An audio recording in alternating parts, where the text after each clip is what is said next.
And following on from that, I mean, I've studied terrorism at degree level, right? Okay, and here's what I'm going to show you here from a couple of years ago when I was actually doing this course. Okay, now you've got a definition of terrorism there. These statistics are, or this information comes directly from the MI5 website. Okay, so this isn't just some old shit I pulled out of my arse, some biased right wing bollocks. It's actually from the MI5 website. Okay, essentially what it's saying is there are 67 organisations that are prescribed international terrorist groups. We don't include the Northern Ireland groups because they're included in a separate category. Okay, there's 14 Northern Ireland based groups. Okay, so if you want to, take them into account, obviously, but they are classed as a separate group, right? But of all these groups, five of them are non-Islamic. As you can see, these include groups such as ETA, who are still active, but haven't really done anything in years. But in decades gone by, they were quite like a sort of credible, active terrorist group, who are sort of Basque people, who want a independent Basque country. They want to secede from Spain, and the little southern bit of France, although they aren't as active there because they use it as a sort of safe haven to hide from the Spanish government. And then you've got groups like Baba Khalsa, which is a Sikh organisation, who want independence for Khalistan, which is a Sikh majority region, I think, in the north of India. And then the other 59 of these groups are majority Islam, have a predominantly Islamic makeup. Now you can see I break it down even further and say that okay, some of these groups, even though they operate in Islamic areas, they're drawn from Islamic people predominantly, or exclusively. Not all of them are motivated by Islamism. Okay, some of them, like the PKK, their primary motivation, well, they identify as a sort of Marxist communist group, but not again. I don't want to go into too much detail about it here, but if you really analyse them, they're more sort of left wing nationalists than like international socialists, because their ultimate goal is a sort of free Kurdistan that sort of secedes from Turkey, Iraq, and Syria and forms its own country. And at times they've actually tried to combat Daesh, ISIS, whatever name you're going to call it. At the end of the day, I think all this fucking Daesh shit, calling them that, is just completely pointless. Calling them a different name isn't going to suddenly make them decide they're going to pack the bags up. ISIS, for all intents and purposes, they've been in combat with. Okay, so there you have it. There's these 59 groups. Okay, some of them aren't Islamist, but probably a majority are.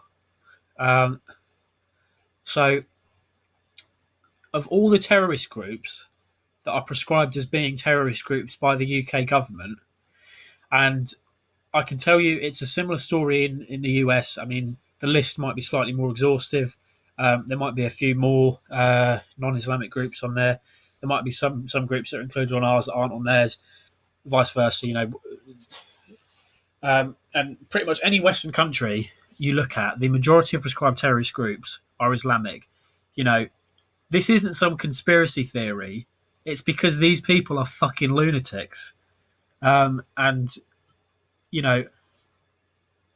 not definitively saying that all Muslims have this interpretation of the Quran that causes them to go out and kill people, but there is a very sizable minority of people who are driven by the Quran to commit these acts.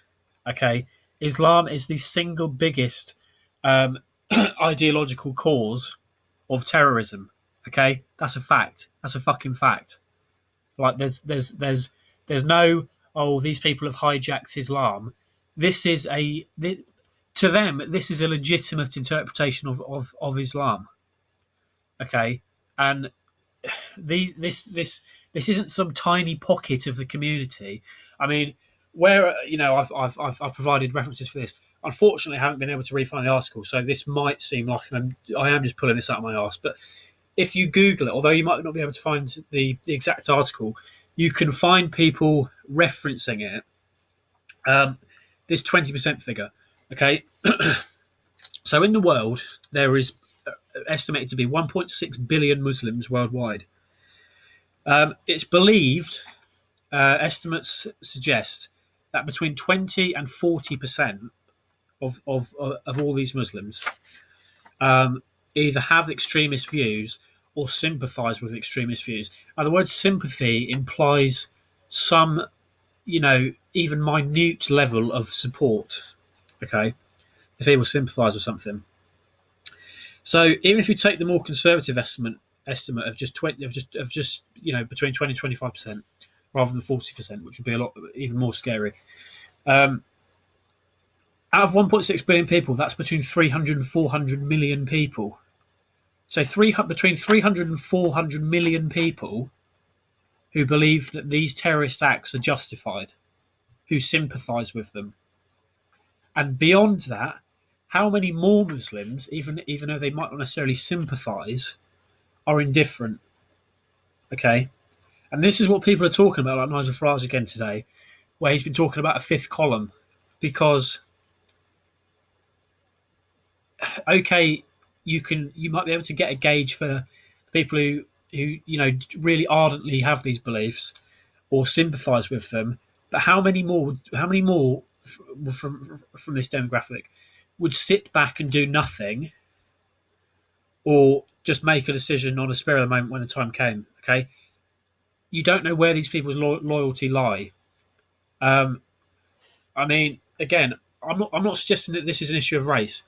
You look at people like Raheem Kassam, who was obviously a long time sort of advisor to Nigel Farage of UKIP.